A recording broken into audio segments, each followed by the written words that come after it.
नमस्कार साथियों, analyser app में आप सभी का स्वागत है।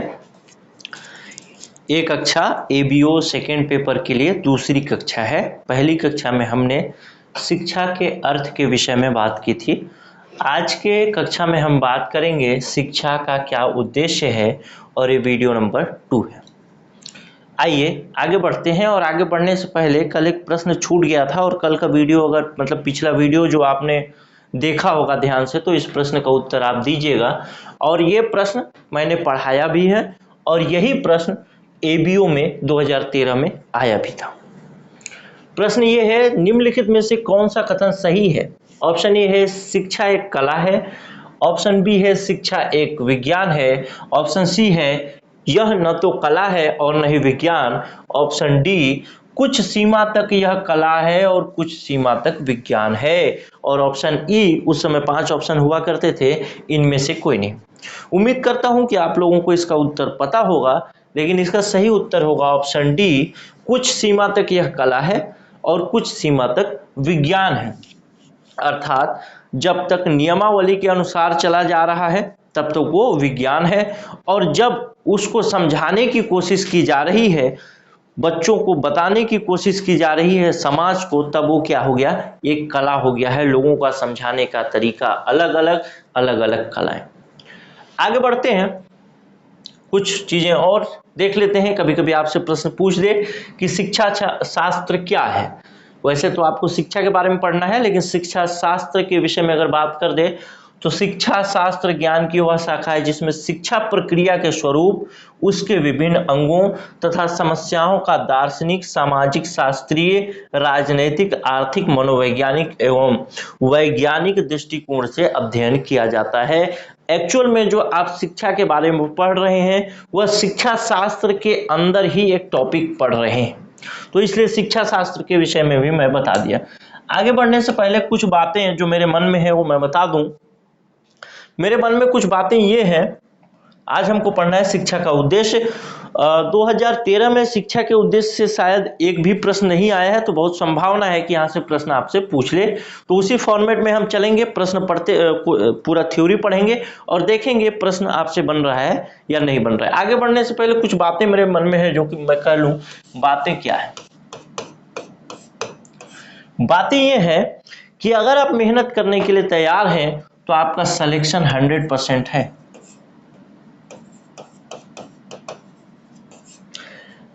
100% चांस है कि आप सेलेक्ट हो जाएं, क्योंकि कंटेंट में इतना मेहनत लग रहा है। ये पूरा का पूरा जो वीडियो बना है आज का, इसको पूरा एक दिन में एक व्यक्ति इस कंटेंट को बनाया है। उसके बाद पीपीटी जो बनाया है वो अलग बनाया है। तो हर एक चीज को, छोटी छोटी चीज को ढूंढ ढूंढ के लाने की कोशिश है ताकि वहां से आपका प्रश्न न छूटे। तो मैं ये कहूंगा कि अगर जितने भी बच्चे ज्वाइन करें हमारे कोर्स को लोग ज्वाइन भी कर रहे हैं। दरअसल अगर आप इसको YouTube में देख रहे हैं तो ऐप में और भी इसके क्लासेस हैं जो उपलब्ध हैं। तो जितने भी बच्चे ज्वाइन करेंगे उसमें से लगभग 20% बच्चे सेलेक्ट होंगे। मैं ये तो कहूंगा कि 200 अगर पोस्ट आ रहा है, 198 पोस्ट आ रहे हैं, तो 198 के 198 में एनालाइजर से ही बच्चे सेलेक्ट हों। लेकिन मैं जानता हूं कि कोर्स लोग ज्वाइन तो कर लेते हैं, क्लास तो ले लेते हैं, लेकिन उसके पास अच्छे से पढ़ाई नहीं करते। तो बहुत मेहनत लगता है दोस्त। आपका पैसा 1500 2000 जितने का भी आप कोर्स ज्वाइन किए होंगे, वो पैसा अलग चीज है, लेकिन मेहनत भी आप देखिए। तो मेरी मेहनत को देख करके जो लोग भी कोर्स ज्वाइन करते हैं वो मेहनत से पढ़ो यार। एग्जाम निकलेगा, यहीं से क्वेश्चन आएंगे, जो कि मैं आपको दिखाते भी चल रहा हूं किस तरीके से प्रश्न आते हैं। तो लगभग 20% बच्चे, तो मैं ये मान के चल रहा हूं जितने भी ज्वाइन करेंगे उसमें से 20% बच्चे अच्छी तरीके से लगे होंगे। अगर 1000 बच्चे किसी भी हाल में, अगर किसी तरीके से 1000 बच्चे यहाँ पे ज्वाइन कर लें क्लास को, यानी 1000 बच्चे हमसे जुड़ जाएं, तो मैं ये कह सकता हूं 100% कि 1000 में से मतलब जितना भी वो होगा, पोस्ट होगा, वो सारा पोस्ट जो है केवल और केवल एनालाइजर वाले ही ले जाएंगे। कोई भी बाहर वाला एंट्री नहीं कर पाएगा, क्योंकि सेकेंड पेपर का पूरा खेल है और बहुत अच्छी तरीके से मैं आपको पढ़ाने की कोशिश कर रहा हूं। आइए अब समझते हैं, आगे बढ़ते हैं।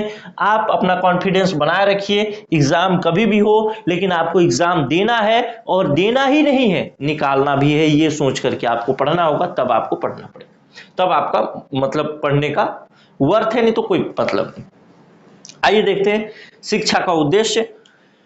मानव जीवन के प्रत्येक पक्ष तथा दैनिक जीवन की प्रत्येक क्रिया को सफल बनाने का उद्देश्य, इसका विशेष महत्व है। यानी मानव जीवन का प्रत्येक पक्ष, दैनिक जीवन की प्रत्येक क्रिया में शिक्षा का मतलब प्रत्येक क्रिया को सफल बनाना शिक्षा का मुख्य उद्देश्य है। मानव जीवन के प्रत्येक पक्ष को और दैनिक जीवन की प्रत्येक क्रिया को। जॉन ड्यूकी क्या लिखते हैं, उद्देश्य एक पूर्वदर्शित लक्ष्य है जो किसी क्रिया को संचालित करता है अथवा व्यवहार को प्रेरित करता है। उद्देश्य एक पूर्वदर्शित लक्ष्य है जो किसी क्रिया को संचालित करता है, यानी शिक्षा के माध्यम से आप किसी क्रिया को संचालित और व्यवहार को प्रेरित कर सकते हैं। उद्देश्य ही शिक्षण विधि, पाठ्य सामग्री आदि निर्धारण में सहायक होते हैं। अर्थात अगर मैं कहूं शिक्षा का क्या उद्देश्य है, अगर आप एबीओ की क्लास पढ़ रहे हैं तो एबीओ की क्लास पढ़ने का क्या उद्देश्य है, तो एग्जाम क्रैक करना उद्देश्य है कि नहीं है। उसी तरीके से शिक्षा का जो भी उद्देश्य होगा वही उद्देश्य शिक्षण विधि को, पाठ्य सामग्री आदि को निर्धारित करेगा। शिक्षण विधि मतलब किस तरीके से पढ़ाया जाएगा, और उसमें पाठ्य सामग्री का मतलब क्या क्या पढ़ाया जाएगा। मैं किस तरीके से पढ़ा रहा हूं, ये शिक्षण विधि हुआ, और ये सारा जो कंटेंट है, कौन कौन सा कंटेंट आपका सिलेबस जो है, वही पाठ्य सामग्री हुआ। तो शिक्षा का के उद्देश्य का ये बेसिक एक वो बोल सकते हैं, इसको कैरेक्टरिस्टिक बोल सकते हैं, विशेषता बोल सकते हैं। प्राचीन भारत में शिक्षा का मुख्य उद्देश्य क्या था, मुक्ति, मोक्ष। इससे पहले वाली क्लास में मैं इस विषय में बात कर चुका हूं कि शिक्षा का मुख्य उद्देश्य क्या था, मोक्ष, जिसमें ज्ञान, जानना और मोक्ष, ये तीनों चीजें बताया था। ठीक, मोक्ष की चाह रहती थी, जैसे सा विद्या या मुक्ते विमुक्ते, यानी विद्या के साथ आप मुक्त हो सकते हैं संसार के क्रियाकलापों से। विद्या उसे कहते हैं जो विमुक्त कर दे। बाद में के समय में रूप बदलने शिक्षा के उद्देश्य भी बदल गए। यानी पहले शिक्षा का क्या उद्देश्य था, सबसे पहले जब प्राचीन भारत की बात करें, प्राचीन समय में तो मोक्ष की बात थी। आज अगर आप अलग अलग शिक्षा के अलग अलग उद्देश्य हो सकते हैं। अगर अभी पढ़ाई कर रहे हैं, शिक्षा प्राप्त कर रहे हैं, आप पढ़ाई एबीओ का सिलेबस पढ़ रहे हैं, तो इसका क्या उद्देश्य है, एग्जाम निकालना उद्देश्य। पहले क्या उद्देश्य था, मोक्ष उद्देश्य हुआ करता था। समझ रहे होंगे। आप पहली से लेकर के 10वीं तक पढ़ाई किए, 12वीं पढ़ाई किए, कॉलेज किए, कॉलेज आप विशेष स्ट्रीम सीखिए, इसका क्या उद्देश्य है, आप उस विशेष स्ट्रीम में नौकरी पाना चाहते हैं, यही उद्देश्य है। तो उसी तरीके से शिक्षा के उद्देश्य समय समय पर बदलते रहे हैं। तो अगर आपसे कभी पूछ ले कि प्राचीन भारत में शिक्षा का मुख्य उद्देश्य क्या था, तो मोक्ष था या मुक्ति था। ठीक है, चलिए। और शिक्षा का उद्देश्य क्या है, यानी मोक्ष और मुक्ति अगर शिक्षा का उद्देश्य है, तो फिर किसके बारे में पढ़ाया जाएगा, आध्यात्म के बारे में पढ़ाया जाएगा। सही है, भगवान के बारे में पढ़ाया जाएगा, ईश्वर के बारे में पढ़ाया जाएगा, कैसे आप इस संसार से मुक्त हो सकते हैं, इस विषय में पढ़ाया जाएगा। यही चीज बताना चाह रहा है, ये वाला पॉइंट जो इसका कैरेक्टरिस्टिक्स जो विशेषता में बताया, उद्देश्य ही शिक्षण विधि। यदि आपका उद्देश्य मोक्ष है तो आप अध्यात्म के बारे में पढ़ेंगे, आपको पढ़ाने वाला एक ऋषि होगा। अगर आपके शिक्षा का उद्देश्य नौकरी है तो आप उस नौकरी में कैसे कैसे काम होता है उस विषय में पढ़ेंगे। यदि आपके शिक्षा का उद्देश्य है कि आप एक बड़ा होटल खोलें और उसमें आप खाना बनाएं, तो आप शिक्षा किसकी लेंगे, कुकिंग की लेंगे। यही चीजें बताया जा रहा है इसमें कि शिक्षा का क्या उद्देश्य है। तो पहला उद्देश्य तो यह है, मानव जीवन के प्रत्येक पक्ष और दैनिक जीवन के प्रत्येक क्रिया को सफल बनाने हेतु शिक्षा एक महत्वपूर्ण योगदान देता है। जॉन ड्यूकी की बातें कर दी, और शिक्षा का उद्देश्य ही निर्धारित करता है कि किस तरीके की शिक्षण विधि होगी और कौन कौन से पाठ्य सामग्री होंगे। ठीक है, यहां तक बात हो गई।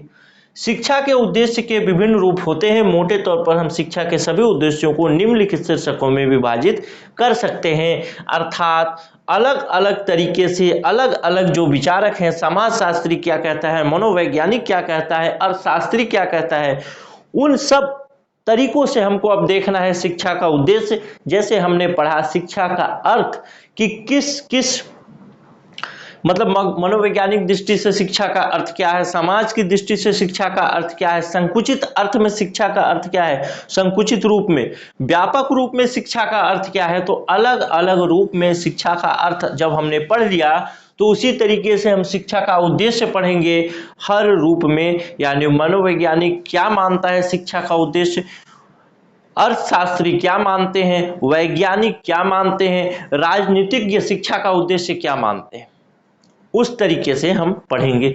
ये चीजें आपको समझ में आई होंगी, मैं उम्मीद करता हूं। प्रश्न यहीं से आएंगे। ठीक है, पॉइंट टू पॉइंट आपको याद करना है, पढ़ते जाना है, और नोट्स कैसे बनाना है पिछले वीडियो में मैं बता चुका हूं।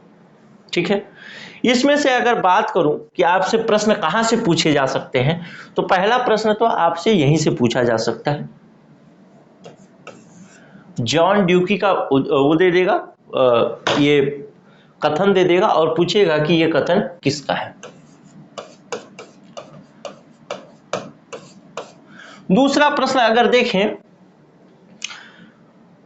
तो इसके पूछे जाने की संभावना थोड़ी कम है, लेकिन आप एक चीज समझ लीजिए, अगर आपसे पूछ भी दे तो आपके दिमाग में ये चीज होना चाहिए कि जिस उद्देश्य के लिए शिक्षा लिया जा रहा है उसमें उस उद्देश्य की पूर्ति के हिसाब से पाठ्य सामग्री भी होगी और पढ़ाने का तरीका भी होगा, शिक्षण विधि और पाठ्य सामग्री। तो इसमें अगर प्रश्न पूछ भी दे तो आप हताश नहीं होंगे, आप बता देंगे।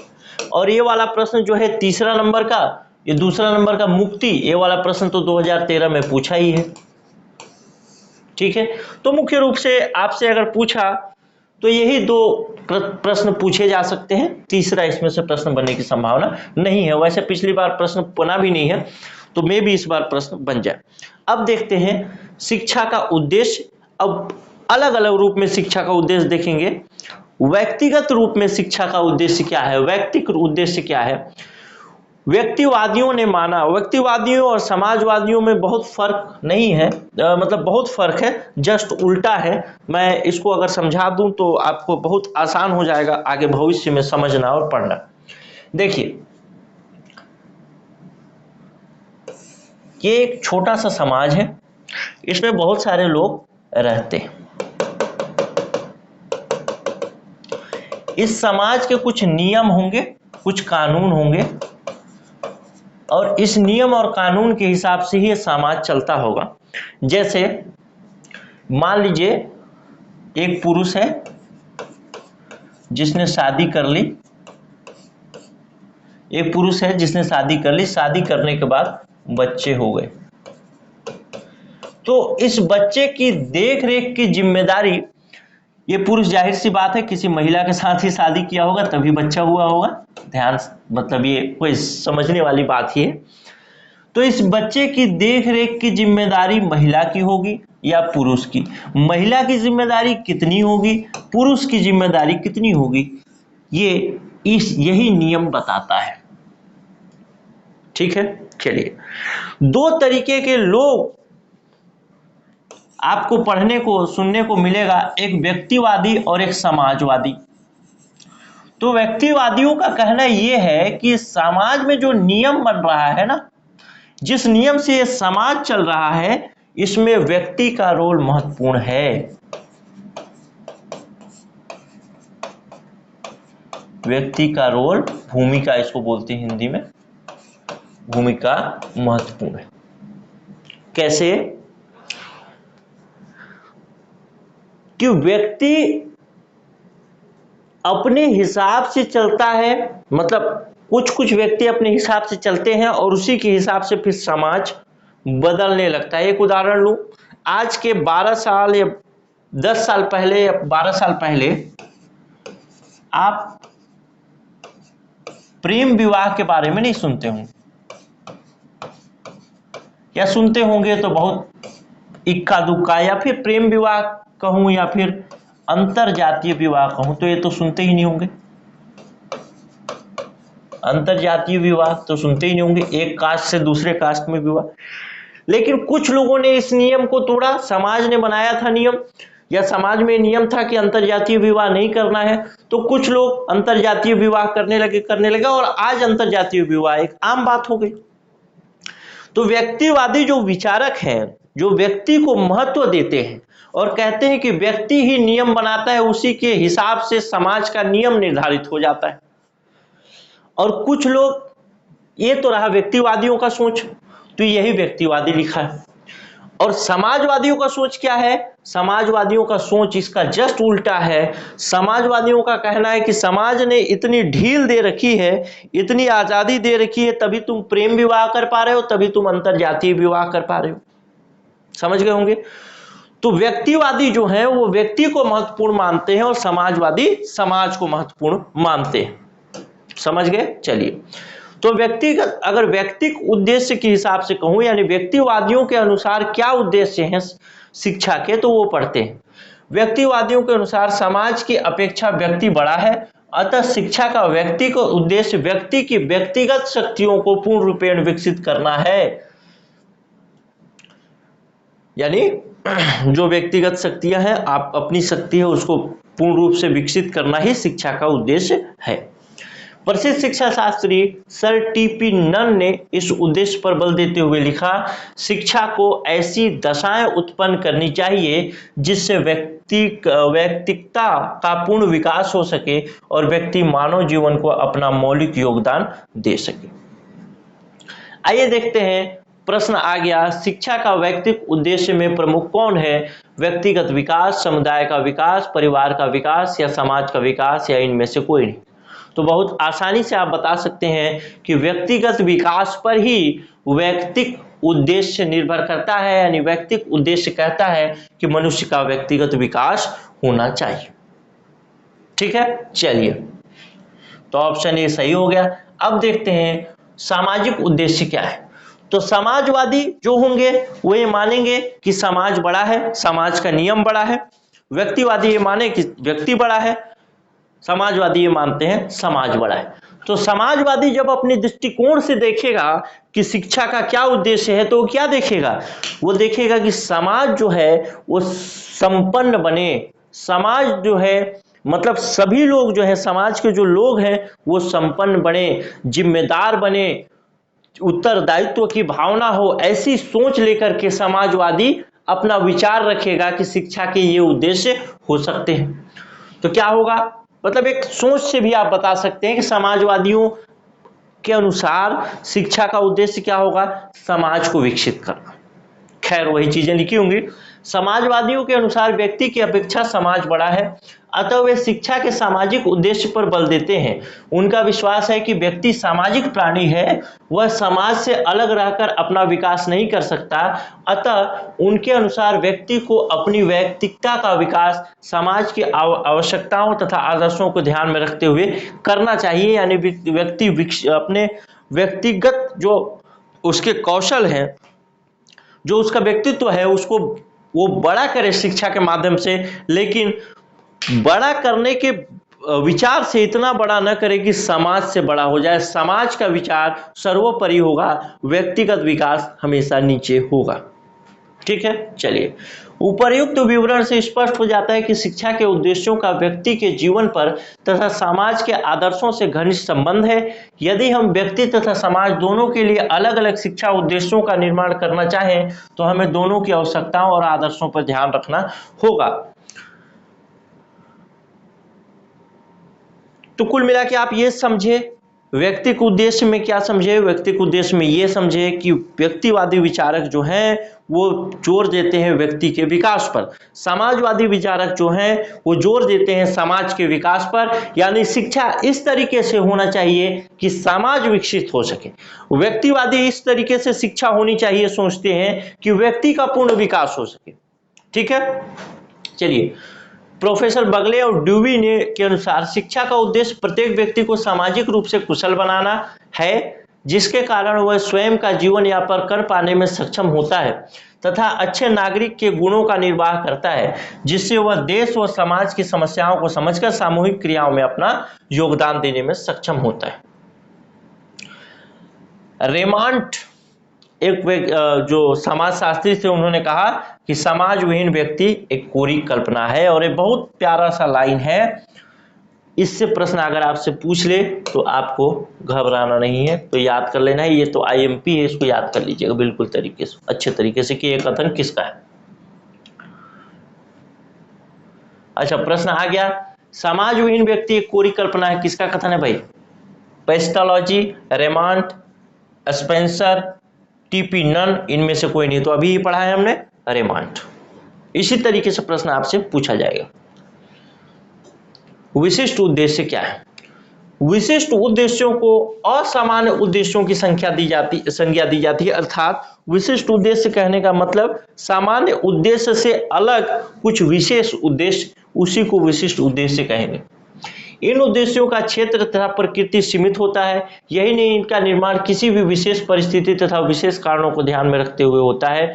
इस दृष्टि से यह उद्देश्य लचीले, अनुकूल, योग्य तथा परिवर्तनशील होते हैं। दूसरे शब्द में अगर कहें तो शिक्षा के विशिष्ट उद्देश्य जो है देश, काल और परिस्थिति के अनुसार बदलते रहते हैं। यानी अगर मुझे अभी किसी मतलब मेरे गांव में किसी बच्चे को शिक्षा प्राप्त करना है, तो शिक्षा प्राप्त करने के लिए उसको क्या करना पड़ेगा? स्कूल जाना पड़ेगा। तो हर समय के अनुसार शिक्षा के क्या उद्देश्य हैं बदलते रहते हैं। जैसे मेरे गांव में ही एक, मान लीजिए एक अमीर बच्चा है, बहुत अमीर बच्चा है, ठीक है, अमीर बच्चा है और एक गरीब बच्चा है। अमीर बच्चा के लिए क्या है? अमीर बच्चा के लिए कोई दिक्कत वाली बात नहीं, इसके पास खाना पीना है। पीना का मतलब उस वो वाले पीना से नहीं है, ठीक है, ध्यान रखना, खाना पीना है, तो इसको कोई खाने पीने की समस्या नहीं। गरीब बच्चे के पास क्या है? खाना और पीना नहीं है, इसको खाने पीने की समस्या है। तो अमीर बच्चा क्या बनना चाहेगा? डॉक्टर बनना चाहेगा, क्योंकि खाने पीने की समस्या नहीं है, तो आगे पढ़ाई पर ध्यान देगा। गरीब बच्चा क्या चाहेगा? गरीब बच्चा चाहेगा कि ऐसा पढ़ाई करूं कि मैं एक मोबाइल की दुकान खोल लूं, ऐसा पढ़ाई करूं कि मैं एक फोटोकॉपी की दुकान खोल लूं। तो अलग अलग उद्देश्य हुए ना शिक्षा के। गरीब बच्चा के लिए शिक्षा का उद्देश्य क्या है? फोटोकॉपी की दुकान करना। अमीर बच्चे के लिए शिक्षा का उद्देश्य क्या है? डॉक्टर बनना। यही विशिष्ट उद्देश्य है। आइए अब समझते हैं। शिक्षा के विशिष्ट उद्देश्य होते हैं परिवर्तनशील, अपरिवर्तनशील, दोनों या दोनों नहीं। तो सही उत्तर क्या हो जाएगा? परिवर्तनशील, क्योंकि देश काल परिस्थिति के अनुसार शिक्षा का उद्देश्य, विशिष्ट उद्देश्य जो होता है वो बदलता रहता है। समझ गए? लचीले, अनुकूल, योग्य एवं परिवर्तनशील होते हैं। दूसरे शब्द में कहें, शिक्षा का विशिष्ट उद्देश्य जो है देश काल एवं परिस्थिति के अनुसार बदलता रहता है। यानी हर जगह अलग अलग शिक्षा का मतलब हर जगह अलग अलग उद्देश्य होंगे। चाइना में अलग उद्देश्य होगा, भारत में अलग उद्देश्य होगा। भारत के भी एक गांव की बात मैंने एक गरीब और अमीर बच्चे के उदाहरण से समझाया मैं आपको, ठीक है। चलिए अब देखते हैं सार्वभौमिक उद्देश्य क्या है। सार्वभौमिक उद्देश्य कहने का मतलब एक शिक्षा का ऐसा उद्देश्य जो कि हर जगह दिखाई दे। आपको यहाँ भी दिखाई देगा, भारत में भी, भारत के छत्तीसगढ़ में भी, मध्य प्रदेश में भी, उत्तर प्रदेश में भी, भारत से बाहर चले जाएं चाइना में भी, जापान में, अमेरिका में, और यहाँ तक कि यूक्रेन में भी, ठीक है। तो हर जगह जो शिक्षा के उद्देश्य दिखाई दे उसको सार्वभौमिक उद्देश्य कहेंगे।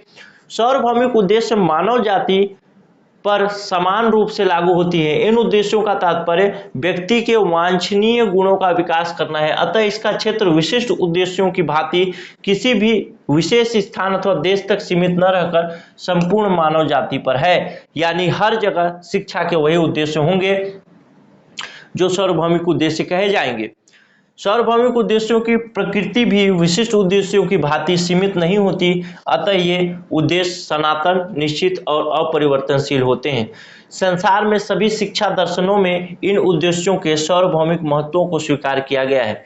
मानव के व्यक्तित्व का संगठन हो या उचित शारीरिक तथा मानसिक विकास, समाज की प्रगति, प्रेम तथा अहिंसा आदि शिक्षा के कुछ ऐसे सार्वभौमिक उद्देश्य हैं जो शिक्षा को सार्वभौमिक रूप प्रदान करते हैं। तो ध्यान रखिएगा, सार्वभौमिक उद्देश्य में कभी अगर आपसे ऑप्शन पूछ ले तो यहाँ से प्रश्न पूछा जा सकता है कि मानव का व्यक्तिगत, ये पहला पॉइंट हुआ, मानव का व्यक्तित्व का संगठन, उचित शारीरिक और मानसिक विकास, समाज की प्रगति, प्रेम तथा अहिंसा।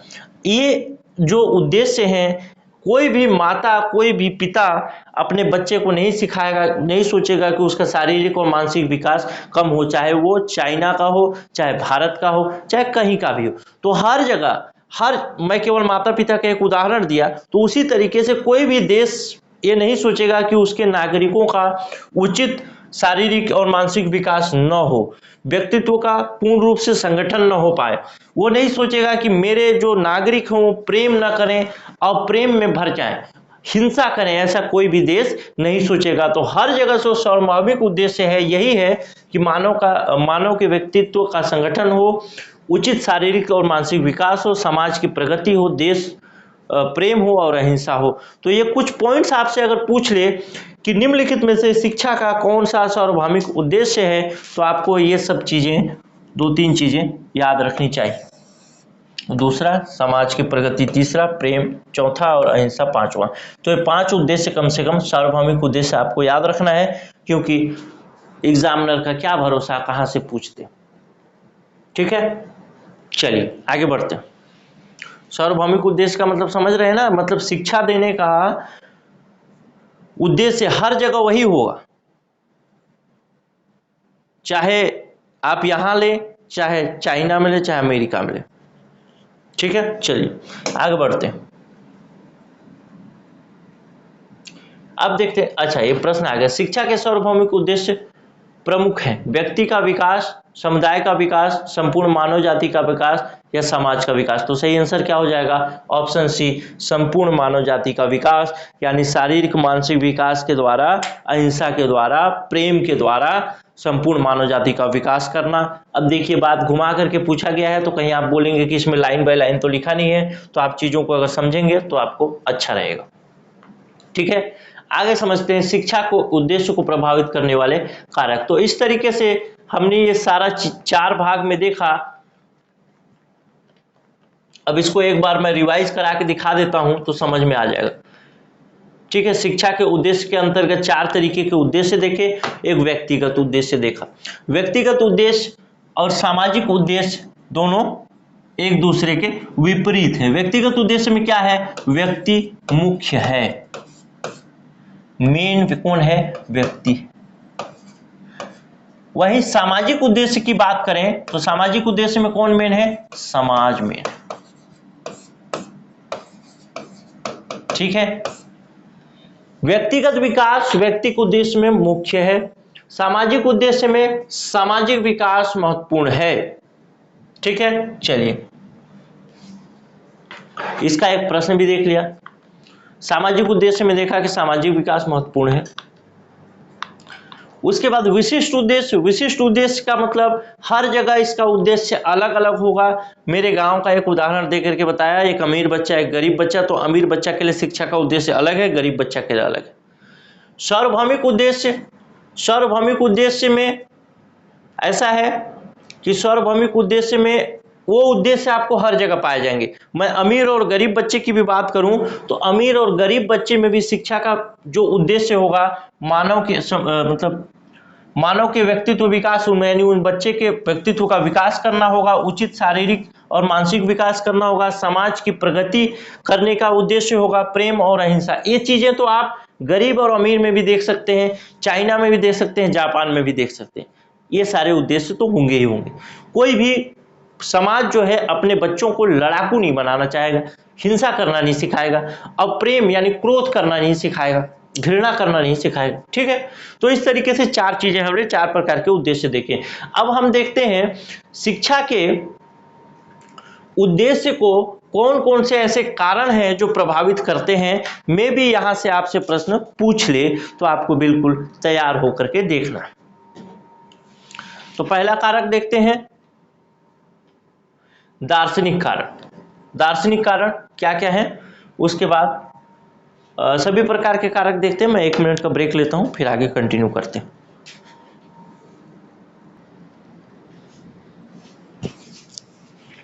आइए, वापस आ गया हूं मैं। दरअसल क्या करिएगा, रात को रिकॉर्डिंग कर रहा हूं और रात को तो जो मेरी उम्र के नौजवान पुरुष और महिलाएं मुझे देख रही, उनको पता ही है रात को कितने कॉल्स आते हैं, वीडियो कॉल्स या फिर नॉर्मल भी कॉल, वो बीच बीच में ब्रेक लेना पड़ता है। चलिए खैर, वो सब तो अलग बातें। शिक्षा के उद्देश्य को प्रभावित करने वाले कारक, ये हमको पढ़ना है और संभावना ये है कि शिक्षा के उद्देश्य को प्रभावित करने वाले कारक से प्रश्न पूछे जाए। शिक्षा के उद्देश्य को प्रभावित करने वाले कारक का मतलब क्या है, जैसे यहां पे लिख दिया मैं शिक्षा। देखिए, अब एक गांव के लड़के के लिए और एक शहर के लड़के के लिए दो जगह है, एक गांव है और एक शहर है। एक गांव के लड़के के लिए मायने रखता है एक पोस्ट, मान लीजिए वो टीचर का पोस्ट हो, शिक्षक का। तो गांव का लड़का इस तरीके से पढ़ाई करेगा कि वो शिक्षक बन सके। शहर के लड़के के लिए मायने रखता है पैसा, तो वो ऐसा पढ़ाई करेगा कि वो ज्यादा से ज्यादा पैसा कमा सके। समझ गए? गांव का लड़का इस तरीके से पढ़ाई करेगा कि वो टीचर बन सके, शहर का लड़का इस तरीके से पढ़ाई करेगा कि वो पैसा कमा सके। ये तो रही गांव और शहर की बात। यानी ये टीचर का पोस्ट जो है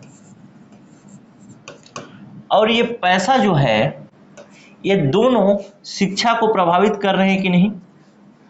यानी गांव का बच्चा इस तरीके की शिक्षा व्यवस्था में जाना पसंद करेगा, जिस तरीके की शिक्षा व्यवस्था उसको शिक्षित करने के बाद टीचर का पोस्ट दिलाने में लाभकारी भूमिका निभाए।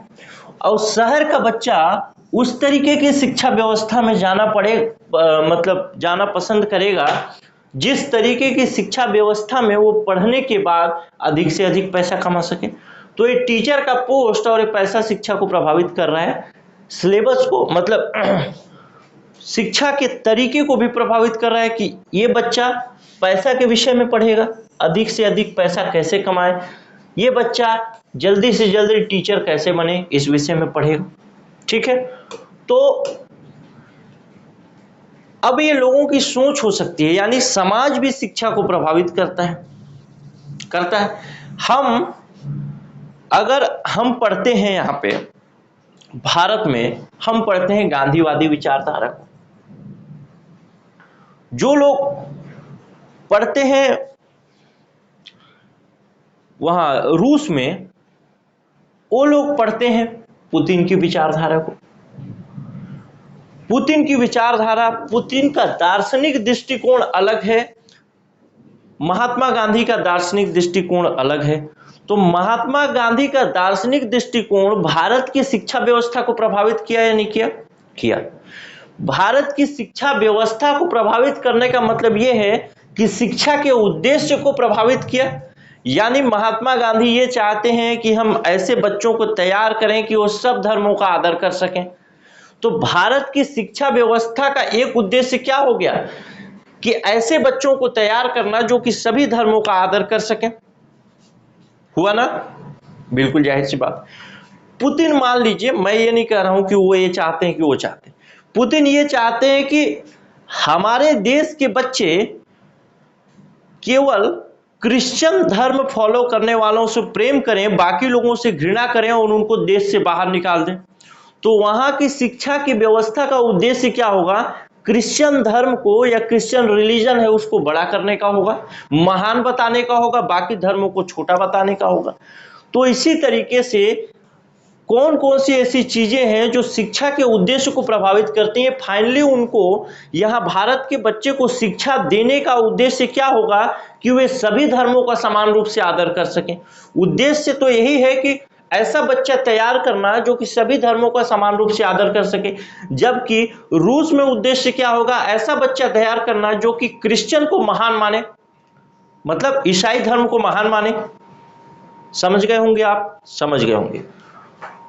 तो कौन कौन से कारक हैं जो शिक्षा के उद्देश्य को प्रभावित करते हैं या शिक्षा को प्रभावित करते हैं, शिक्षा के पाठ्यक्रम को प्रभावित करते हैं, वो पढ़ते हैं।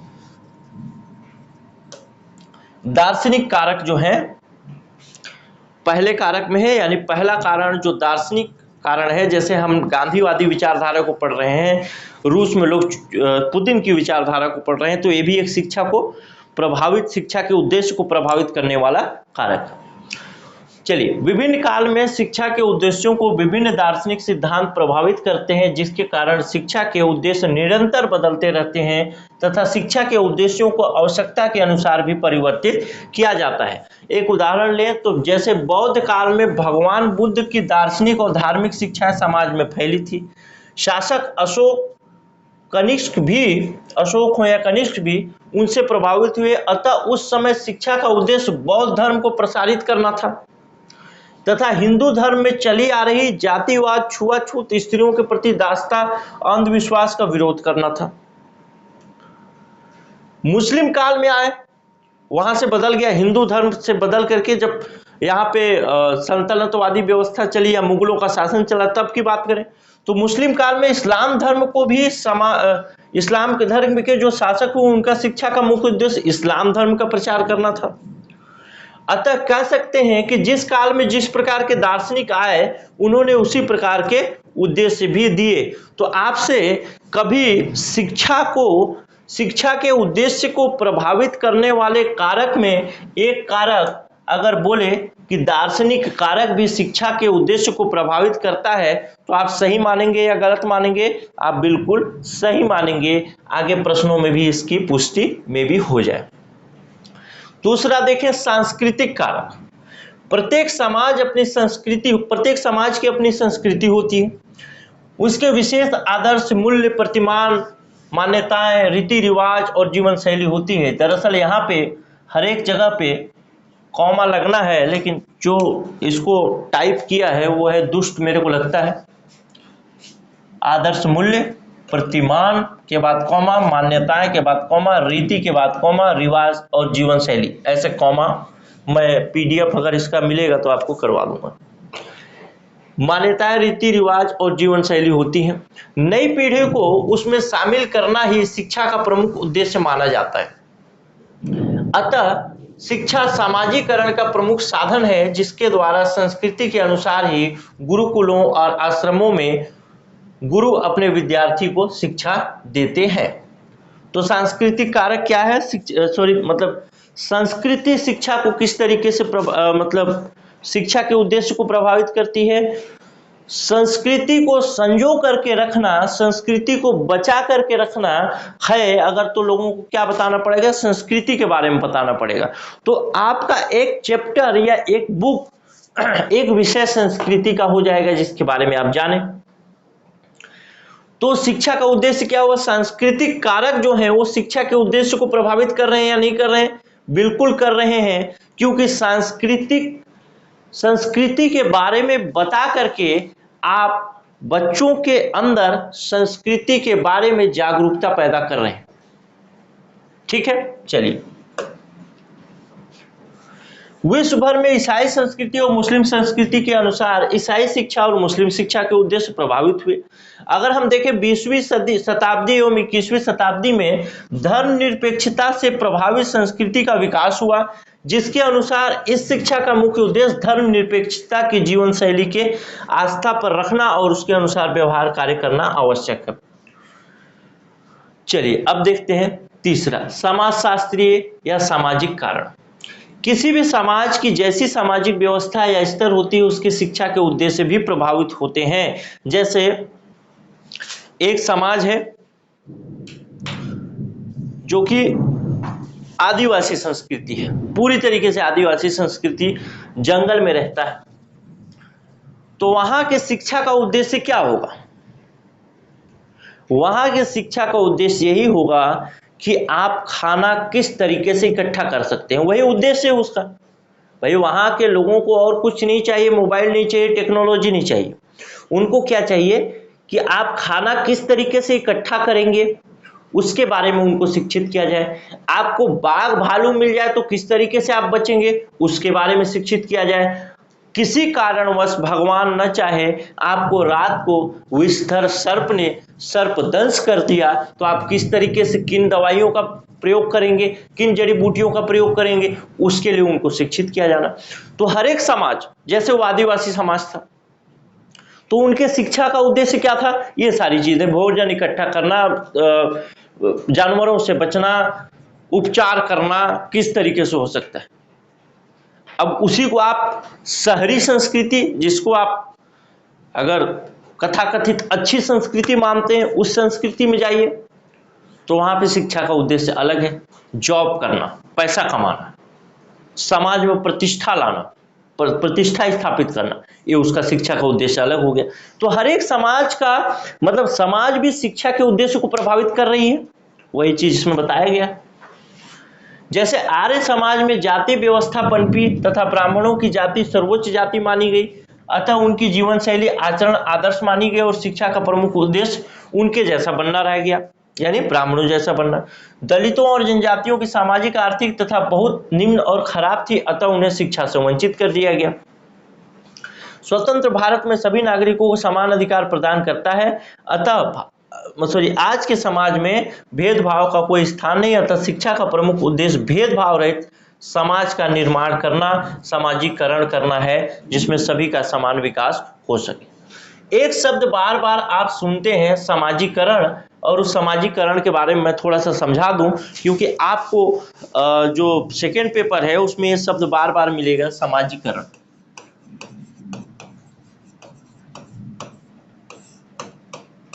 सामाजिकरण का मतलब क्या है? देखिए, एक बच्चा जन्मा पड़ौली ग्राम में, ठीक है, एक ग्राम का नाम है, वाड्रफनगर विकास खंड में पड़ता है। एक बच्चा जन्मा बिलासपुर, तो छोड़ दीजिए, बिलासपुर थोड़ा सा वो हो जाएगा, मुंबई में।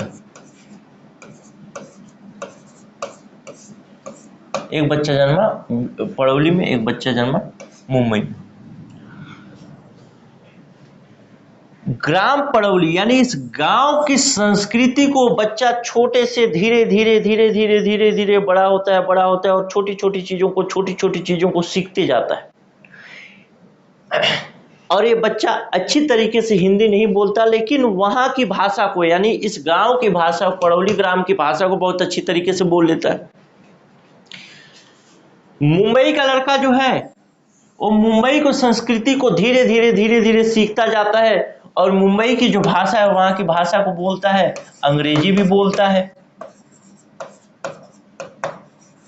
तो आखिर यहाँ के बच्चे ने अपने गांव की भाषा को पकड़ा और यहाँ के बच्चे ने भाषा अंग्रेजी को पकड़ा या हिंदी को पकड़ा, तो आखिर ये किस तरीके से हुआ? तो जो बच्चा छोटा होता है ना, छोटे से बच्चा जब बड़ा बड़ा बड़ा होता जाता है तो उस दौर में जो चीजें वो सीखता रहता है, थोड़ी थोड़ी थोड़ी थोड़ी थोड़ी, उसी प्रक्रिया को कहा जाता है सामाजिकरण की प्रक्रिया। यानी समाज के अनुरूप ढलने की प्रक्रिया, वो प्रक्रिया जन्म से लेकर के मृत्यु तक चलती है। ये समाज शास्त्र में आप पढ़े होंगे, और इस भाग में यानी शिक्षा शैक्षिक प्रशासन वाले भाग में आपको पढ़ना भी पड़ेगा, तो इसलिए मैं सामाजिकरण के विषय में बता दिया। अब देखते हैं अभी तक जो हमने पढ़ा है उसमें से इनमें से कौन सा लक्ष्य समाज के सबसे महत्वपूर्ण है। एबीओ 2013 में आया। 2013 में पूछा गया है प्रश्न, इनमें से कौन सा लक्ष्य समाज के लिए सबसे महत्वपूर्ण है? सांस्कृतिक, आजीविका, सामाजिकरण, तकनीकी या इनमें से कोई नहीं? तो सबसे महत्वपूर्ण क्या हो गया? ऑप्शन सी, सामाजिकरण। आप समझे होंगे, नहीं समझे होंगे तो फिर से समझाता हूं।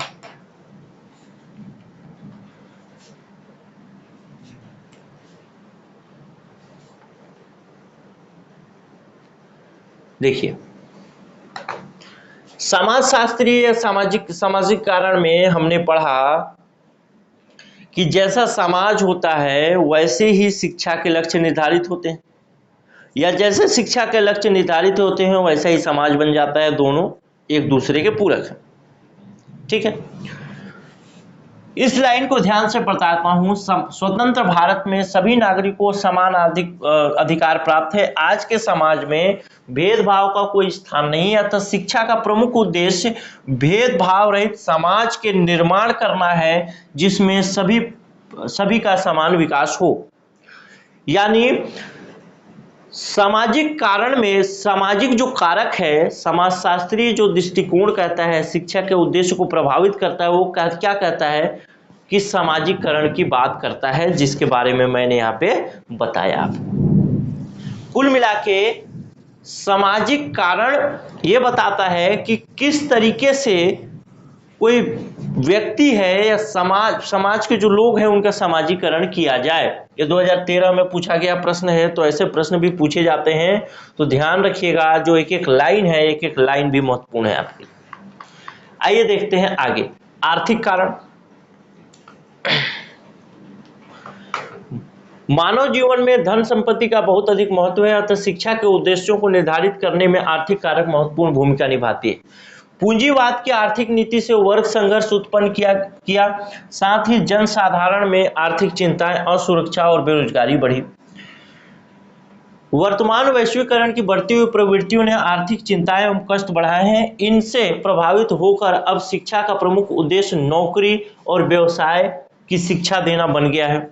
अधिकतर विद्यार्थी पारंपरिक विषयों जैसे दर्शन, कला, धर्म, संस्कृति आदि को नहीं पढ़ना चाहते, बल्कि विभिन्न व्यवसाय आधारित शिक्षा जैसे MBA, MCA, इंजीनियरिंग आदि को ज्यादा ध्यान देते हैं।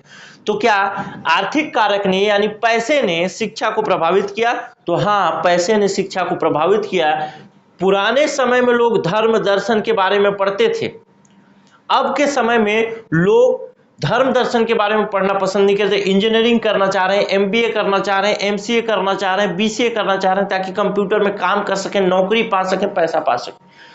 तो आर्थिक कारक ने भी शिक्षा के उद्देश्य को प्रभावित किया। यानी नौकरी जो है अब शिक्षा का मुख्य उद्देश्य बन गया, बना कि नहीं? बन गया। राजनीतिक कारण। समाज के विकास में राजनीतिक दृष्टिकोण का व्यापक प्रभाव पड़ता है। किसी भी देश या समाज के विकास में उस देश पर शासन करने वाले लोगों की राजनीतिक विचारधारा स्पष्ट रूप से प्रभावित करती है। यदि समाज का शासक तानाशाही प्रवृत्ति का होगा तो निश्चय ही शिक्षा के उद्देश्यों को तानाशाही प्रवृत्ति का विकास करेंगे, अर्थात शिक्षा के माध्यम में ऐसे समाज का निर्माण करने पर प्रयास करेंगे जिसमें कि सिर्फ वही शक्तिशाली लोगों का अधिकार हो। इसके विपरीत अगर प्रजातांत्रिक समाज है तो वहाँ राजनीतिक विचारधारा के सभी का समान विकास करना है, अतः ऐसे समाज में शिक्षा का उद्देश्य व्यक्ति का सर्वांगीण विकास हो जाता है। तो आप देख सकते हैं कि राजनीतिक कारण भी शिक्षा के उद्देश्य को प्रभावित कर रहा है। यानी अगर तानाशाही प्रवृत्ति का शासन है तो वहाँ के लोगों को वो इस तरीके से बनाएगा कि उस तानाशाह के खिलाफ कोई भी आवाज न उठा सके। अगर प्रजातांत्रिक वहां पे शासन है तो ऐसा शिक्षा का उद्देश्य होगा कि लोगों का सर्वांगीण विकास हो सके। तो राजनीतिक कारक ने भी शिक्षा के उद्देश्य को प्रभावित किया है। पर्यावरणीय कारक, ये महत्वपूर्ण कारक है, लेकिन इस कारक को लोग ध्यान नहीं देते, फिर भी हम पढ़ते हैं। पिछले 100 वर्ष का अगर पर्यावरण का अध्ययन किया जाए तो हमें पता चलता है कि इसमें निरंतर कमी दिखाई दे रही है गुणवत्ता में। विलासिता की प्रवृत्ति लोगों को बढ़ी है, जंगलों में तेजी से काटा जा रहा है, पशु पक्षी मर रहे हैं, नदियों में कल कारखानों की गंदगी निरंतर फेंकी जा रही है, जल और वायु भयंकर रूप से दूषित हो रहे हैं, विभिन्न प्रकार की प्राकृतिक आपदाएं बढ़ी हैं। इसी कारण को देखते हुए आप देखे होंगे कि आपको जब आप पढ़े होंगे तो कॉलेज में भी और स्कूल में भी इन्वायरमेंट को अलग से क्लास, अलग से सब्जेक्ट बनाया गया है, उसको आपको पढ़ना ही कंपलसरी। अतः सभी देशों में गंभीरतापूर्वक महसूस किया गया कि विद्यार्थियों को प्राकृतिक पर्यावरण के प्रति सजग बनाया जाए, उन्हें पर्यावरण संतुलन रखना सिखाया जाए। आज के शिक्षा में पर्यावरण शिक्षा को विशेष स्थान दिया गया है, जिससे बालक जीवन में पर्यावरण को महत्व दे सके, पर्यावरण के संरक्षण का ज्ञान प्रबल कर सके और पर्यावरण को सुरक्षित कर सके। तो ध्यान रखिएगा, पर्यावरणीय कारक भी शिक्षा के उद्देश्य को प्रभावित करता है। आज से पहले यानी 100 साल पहले अगर जाएं तो 100 साल पहले जाएं तो पर्यावरण कोई महत्वपूर्ण बात नहीं थी, यानी पर्यावरण के बारे में जागरूकता कोई महत्वपूर्ण बात नहीं थी। सभी लोग जागरूक थे या अजागरूक थे, उनको कुछ पता ही नहीं था कि पर्यावरण कुछ चीज भी होता है। लेकिन जिस तरीके से पर्यावरण का ह्रास हो रहा है उसके कारण यह शिक्षा व्यवस्था को बदल रहा है और शिक्षा व्यवस्था में पर्यावरणीय कारक भी शिक्षा के उद्देश्य को प्रभावित कर रहा है। नैतिक कारक देखें, शिक्षा के उद्देश्यों के निर्धारण में नैतिक कारक महत्वपूर्ण भूमिका निभाता है। व्यक्ति तथा समाज दोनों का वास्तविक एवं स्थायी कल्याण उत्तम नैतिक चरित्र से ही संभव है। बालक का नैतिक विकास करने के लिए उनकी दानवीय मानी असुरी प्रवृत्तियों का दमन करना अति आवश्यक है। शिक्षा ही एक ऐसा साधन है जिसके द्वारा बालक के मन में पुण्य के प्रति प्रेम और अच्छा के प्रति प्रेम तथा पाप के प्रति घृणा उत्पन्न किया जा सकता है। देश को उन्नत बनाए रखने के लिए नागरिकों को चरित्रवान बनाना आवश्यक है। इसके लिए पाठ्यक्रम के अंतर्गत उन विषयों को प्रमुख स्थान मिलना चाहिए जो नैतिक विचारों से भरे हैं। इस दृष्टि से पाठ्यक्रम में इतिहास, साहित्य, दर्शन, महान व्यक्तियों के जीवन से संबंधित अन्य तथ्य आदि भी शिक्षा को विशेष बल दिया जाना चाहिए। तो नैतिक कारक ने भी शिक्षा के उद्देश्य को प्रभावित किया है। अब देखते हैं धार्मिक कारण। मानव जीवन में धर्म का विशेष स्थान होता है, इसको तो कुछ समझने की जरूरत नहीं है। आप देखेंगे कि जब अभी ही देखेंगे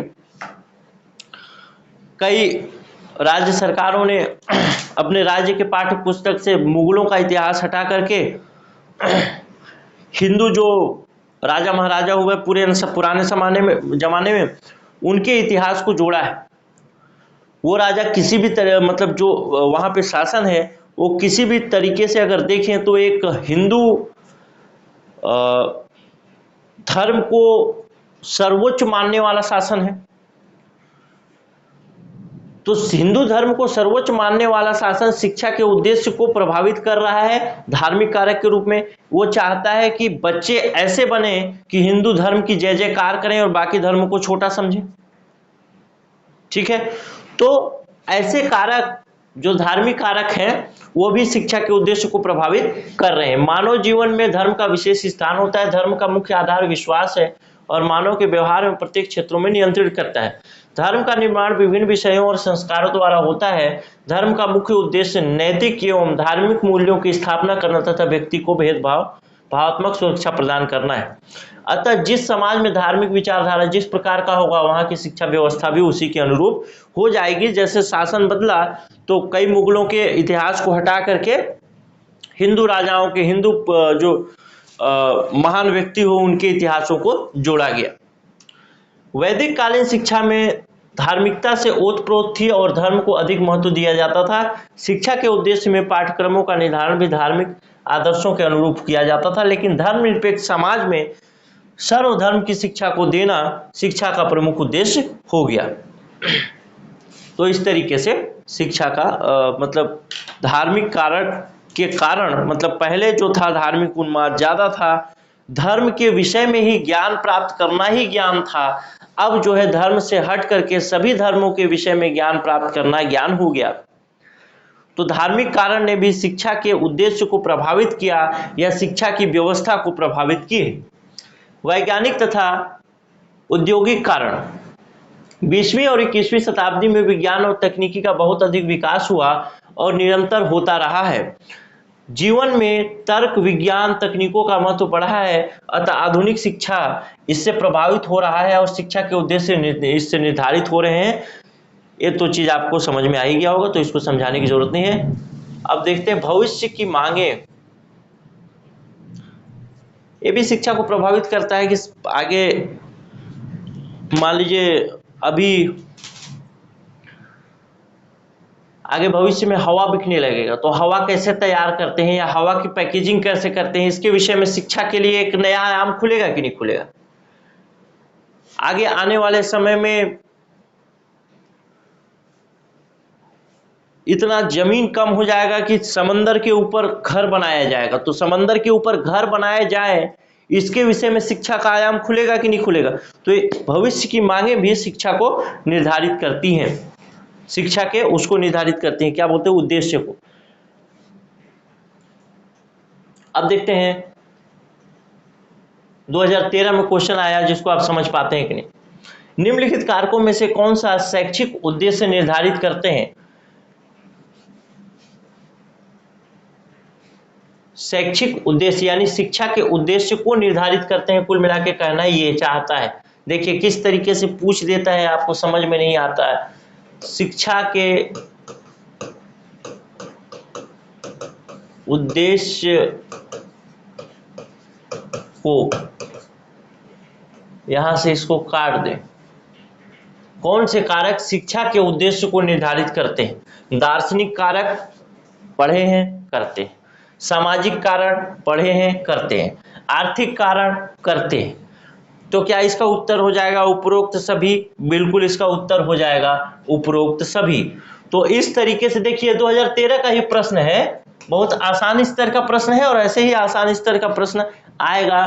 तो कुल मिला के ज़्यादा जो चीज़ें लिखवाया मैं, मतलब लिखा हुआ है 10 पॉइंट लिखे गए हैं, उसके अंदर ये छोटी छोटी चीज़ें लिखी गई हैं, ये ज़्यादा महत्वपूर्ण नहीं है। आपको ये पॉइंट्स याद रखने हैं क्योंकि इन्हीं पॉइंट से आपसे प्रश्न पूछेगा। जैसे धार्मिक कारण एक पॉइंट हुआ, उसके अलावा नैतिक कारण के पॉइंट हुआ, उसी से आपसे प्रश्न पूछा गया है। देखिए उसी से प्रश्न आपसे पूछा गया है कि निम्नलिखित में से कौन से ऐसे कारक हैं जो शिक्षा के उद्देश्य को निर्धारित करते हैं। तो ये 3 कारण दिया है। कल के दिन आपको सामाजिक, आर्थिक, राजनैतिक दे देगा। कल के दिन आपको महान पुरुष वाला जो पढ़ाया था वो दे देगा। तो उन सब चीज़ों को आपको ध्यान रखना पड़ेगा, तब जाकर के आपसे प्रश्न का उत्तर मतलब आएगा, नहीं तो फिर प्रश्न का उत्तर नहीं आएगा। बस इस क्वेश्चन से आप ये देख सकते हैं कि क्या मैं जो पढ़ाया वो सारी चीज़ें कवर हो रही हैं या नहीं हो रही आपके सिलेबस के अनुरूप। और ये प्रश्न अगर आपसे बन जा रहा है, इसका मतलब आपने पूरा का पूरा क्लास अच्छी तरीके से देखा है। चलिए अब अगले वीडियो में हमारी मुलाकात होगी। मेरे ख्याल से आखिरी क्लास मतलब वो था, स्लाइड था। अब अगले वीडियो में हमारी मुलाकात होगी। आपको कोई अगर समस्या हो क्लास से संबंधित या फिर इसमें कोई डाउट हो तो आप जरूर व्हाट्सएप करिएगा। व्हाट्सएप का नंबर एक तो ये भी है, यहाँ पे जो है एबीओ का कंप्लीट कोर्स ज्वाइन करने के लिए व्हाट्सएप, हाँ ये नंबर है। अगर आपको कोई डाउट हो, कोई समस्या हो तो आप पूछ सकते हैं इसमें मैसेज करके।